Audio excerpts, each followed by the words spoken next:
Hello, and thank you for joining us. I'm Ryan Nobles in today for Andrea in Washington, where the White House is juggling major domestic policy and foreign policy challenges to begin a critical week. There is cautious optimism among administration officials over the southern border, where illegal entries have fallen 50% in recent days, but the potential for another spike is certainly possible. President Biden and Speaker McCarthy are looking ahead to an important debt ceiling meeting tomorrow as negotiators from both sides try and find a middle ground that can get through a Congress and to avoid a potentially catastrophic financial default on U.S. debt. And of course, any debt ceiling solution will allow the president to shift his focus to meetings with G7 allies in Japan later this week, with key topics including Russia's ongoing invasion of Ukraine and the rise of China on the agenda. Joining me now to talk about all of this, NBC's senior White House correspondent Kelly O'Donnell, New York Times chief White House correspondent Peter Baker, and Dan Merica, a national political reporter at The Messenger. So, Kelly, let's start with you. The most pressing issue today, of course, the president spoke about both the debt ceiling and the border in Rehoboth over the weekend. Fill us in on what he had to say. Well, certainly the president has these concerns that are colliding, and it comes at a time, as you point out, that he is due to be on the world stage. All of that puts this under a bright white spotlight. On the debt ceiling, the president articulated some optimism, saying that that's sort of a congenital position he has, born with optimism, carries that into these discussions. We're hearing today from senior White House officials about the national security implications of the debt ceiling discussions, because as the president heads to the G7, which is the gathering of the largest economic democracies, that is an important piece of this, that the U.S. has to be a reliable partner and that it does pay its bills and that other nations can count on the U.S. to do what it says it will do.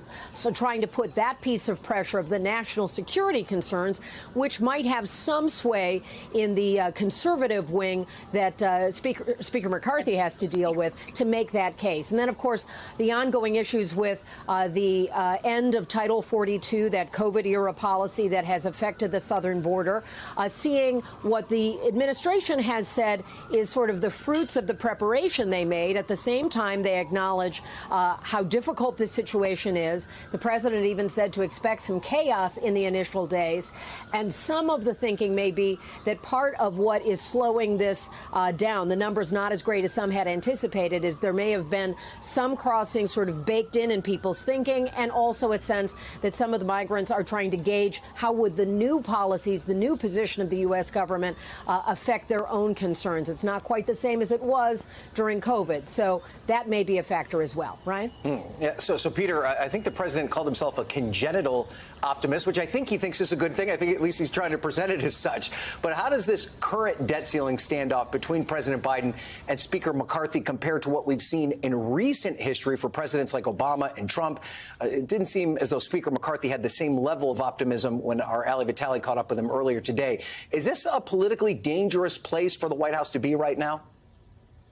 Well, look, in negotiations, obviously, you don't have a deal until you have a deal. So you got to be careful when you express optimism, or for that matter, pessimism. I mean, we're still weeks away from the actual deadline as this Treasury Department has envisioned it, when the moment they can't find other ways of keeping our bills being paid without breaching the debt ceiling.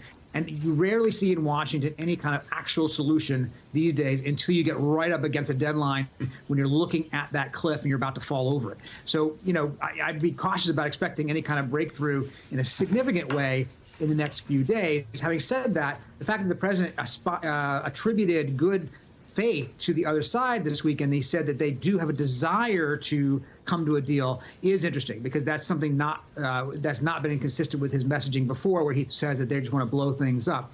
So we'll see where things go. They're so far apart if they really are dealing on the spending stuff. The president of the United States has proposed a deficit reduction over the next decade based mainly on higher taxes on the corporations and wealthy Americans. The Speaker and the Republicans go in the opposite direction, saying we want to cut back discretionary spending. They're nowhere close to each other on their starting positions. The idea that they could come up with a meaningful plan between the two of them in the next few weeks, really, really hard. Yeah, and considering that President Biden at one time said he wasn't going to negotiate at all, now they're clearly negotiating. Yeah. That's a change for sure. So, Dan Merkel, let's go to you. And you write in The Messenger, which we should point out, launches today. Congratulations to that. Thank you. About Ohio Democratic Senator Sherrod Brown. He's one of many vulnerable incumbents who could have a tough time in 2024 if there's a debt default in Washington. Ohio is really a red state now. Brown has beat the tide back there. How does this impact someone like Sherrod Brown? I think if you talk to any campaign, Republican or Democrat, especially campaigns that are running in states that don't traditionally back their brand of candidate, the uncertainty is the concern. You don't know how this is going to play out. And I think that's one area that Republicans and Democrats may agree on when it comes to this debt fight, is they don't know. You know, there are polls that show Americans want to raise the debt ceiling. They think it should be done responsibly. But you have no idea as a campaign operative or, frankly, as Senator Sherrod Brown, how this is going to play out when it is actually voted on, whether there's going to be any blowback.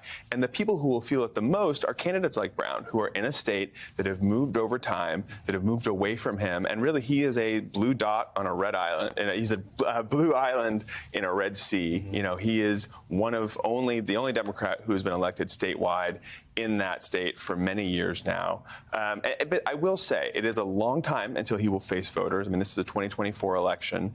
And he says currently he's not focused on his reelection right now. He told me many times, I mean, a lot of senators say that, yeah. And he's focused on other things. The other note I'll make is voters don't necessarily follow this debt ceiling news as closely as maybe you and I do here in Washington.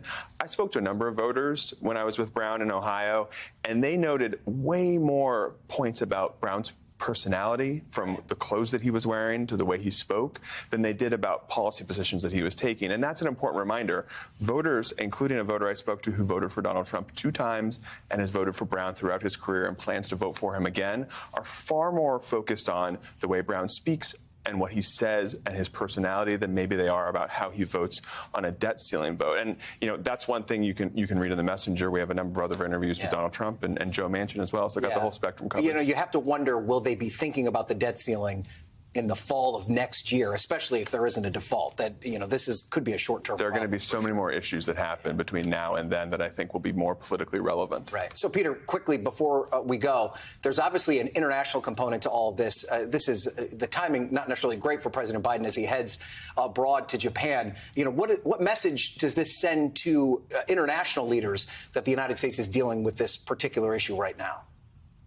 Yeah, I think Kelly alluded to this, the idea that the leader of the largest economy in the world is arriving on this international stage with his peers, uncertain whether the country is going to go into default, obviously, you know, creates complications for him. It makes it harder, I think, for him to be the leader he wants to be of these countries as they're trying to knit together their economic policies. There's already so much tension between the United States and these other members of the G7 because of Biden's industrial policy, because of the CHIPS Act and the Inflation Reduction Act, which are, you know, create these more buy American and protectionist policies that have really rankled among America's top economic allies. But there's already this ground, I think, for some tension going in there, even without the debt ceiling fight back here.